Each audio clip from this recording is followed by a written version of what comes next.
Tonight, you might open a food delivery app and scroll past a dozen kinds of meat: chicken, beef, maybe something a little exotic like duck or venison. You would probably never see a possum on that list. Nobody sells a possum anymore. But for most of American history, that sentence would have sounded insane. Your great-great-grandparents likely ate a possum without a second thought. It was cheap. It was everywhere. It filled bellies through hard winters when nothing else was available. Then, almost overnight, an entire culture stopped. Not slowly. Not because the animal became rare. People just said no, and they said it fast. Why would a reliable food source get dropped that quickly? The easy answer is taste. Maybe it just tastes bad. But the real answer is far stranger, and it has almost nothing to do with flavor. Go back 100 years and a possum was a staple, not a novelty. In the American South, possum and taters was a real dish, sung about, joked about, served at church suppers and county fairs. There were opossum clubs. There were opossum banquets with formal invitations. In 1909, President William Howard Taft was famously served a roasted opossum at a dinner in Atlanta, and newspapers covered it like a celebrity meal. Songs were written about it. Cookbooks included it as a matter of course, right alongside squirrel and rabbit. This was not fringe food. This was mainstream protein, eaten across class lines, in cities as well as farm country. So what happened between then and now? Start with the animal itself. An opossum is not a picky eater. It is a scavenger. It eats carrion. It eats insects, garbage, roadkill, whatever it finds along the way. That diet is efficient for the animal. It is also, biologically speaking, a walking risk profile for anything eating the animal in return.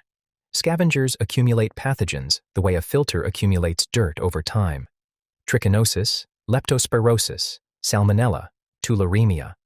An opossum's body runs at a naturally low internal temperature, which does make it unusually resistant to rabies, a fact people sometimes cite as proof the animal is basically clean. But resistance to one disease is not the same as safety from all of them.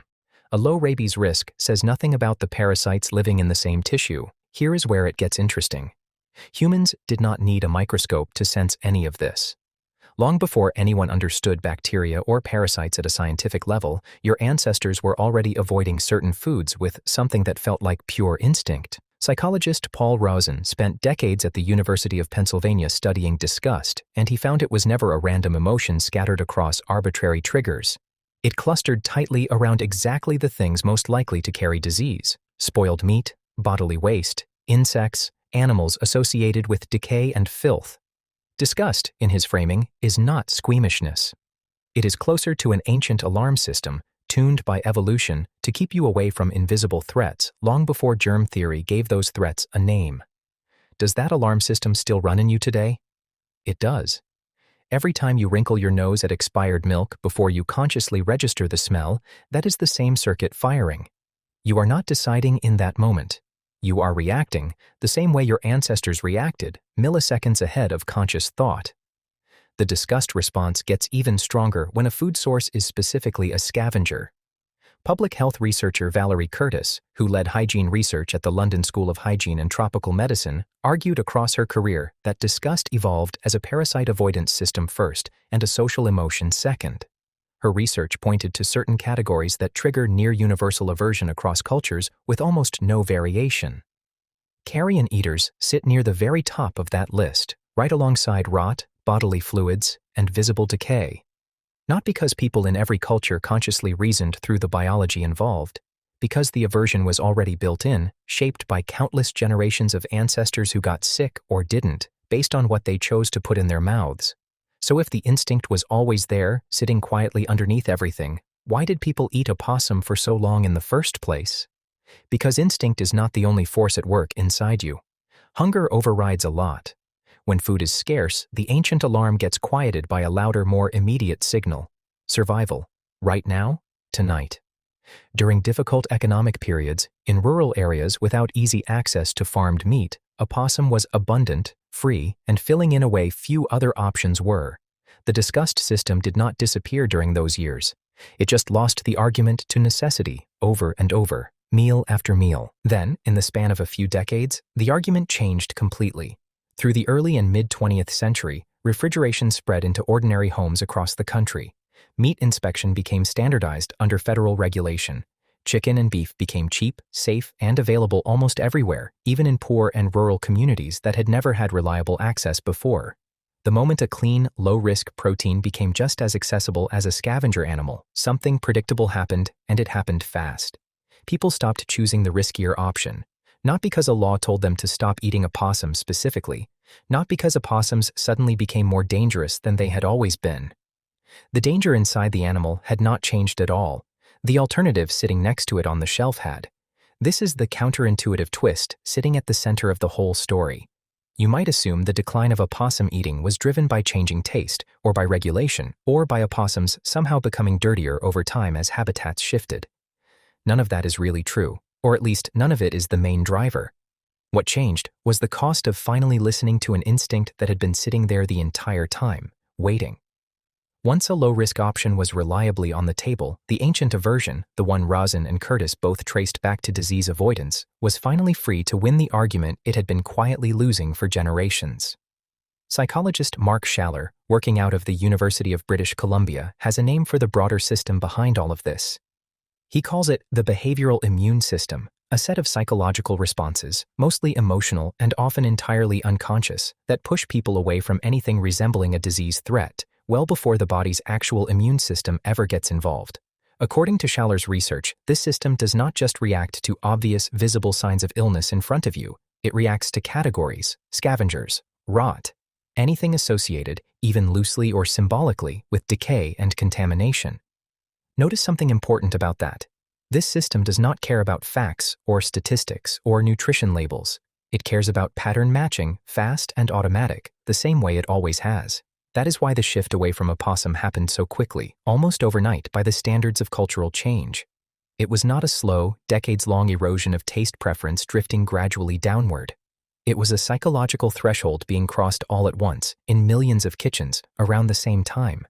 Once the cost of avoidance dropped to nearly zero, the behavioral immune system finally did what it had wanted to do for thousands of years. You can watch this exact mechanism play out right now, in your own life, in categories that have nothing to do with opossum at all. Think about roadkill. Nutritionally, freshly killed roadkill is often perfectly edible, and in a handful of states it is even legally collected for exactly that reason, with paperwork and everything. Almost nobody wants it anyway, even when it is free and legal. Your brain does not sit down and run the nutrition numbers, it runs the pattern instead. Found near a carcass, associated visually with death and decay, reject immediately, no further analysis needed. Think about insects. Crickets and mealworms are remarkably efficient, high in protein and low in environmental impact, and researchers have pushed them for years as a serious answer to future food scarcity on a warming planet. In most Western countries, the idea still triggers instant recoil in most people, long before anyone has tasted a single bite. That recoil is not really about the taste of bugs, which most people have never even sampled. It is the same ancient circuitry that once protected your ancestors from spoiled meat, simply aimed at a new and unfamiliar target. Think about the labels on the meat you already buy without a second thought. Farm-raised, inspected, free-range. Why do those specific words matter so much to you, even when you have no real way to verify any of it yourself, standing in a grocery aisle? Because your behavioral immune system is still running the same background check it always has, generation after generation. It has simply been handed new shorthand for an old question. Is this safe to eat, or is it going to hurt me? There is a version of this in how you judge strangers too, though it rarely gets framed that way. Curtis's research extended well beyond food, into the way humans respond to visible illness in other people, and even into subtler things, like unfamiliar smells or unkempt appearance. Across her studies, people consistently rated images of sick-looking individuals as less trustworthy, even when nothing about the image implied dishonesty. The behavioral immune system does not stay neatly inside the category of food. It leaks into judgment, into social distance, into snap decisions about who feels safe to stand near. An ancient scavenger avoidance circuit, still quietly shaping choices that feel, on the surface, entirely modern and entirely rational. And it explains something else about the opossum story that is easy to miss. Once the shift happened, it did not just fade quietly out of practice. It became something close to a taboo, openly mocked in later decades, treated as a punchline for rural poverty rather than a normal meal choice. That is a very particular kind of cultural memory. Disgust does not just make people avoid a food. Over time, it can make a whole population retroactively embarrassed that they or their parents ever ate it at all, even though nothing about the meat itself had changed in the meantime. So the next time you scroll past a strange option on a menu or feel a small flicker of unease at food that looks even slightly off, pay attention to that moment carefully. It will feel like a simple preference. It will feel like something you calmly and rationally decided on your own. It is not. It is 10,000 years of ancestors who got sick or didn't, quietly making the decision for you, long before you were ever born to argue about it.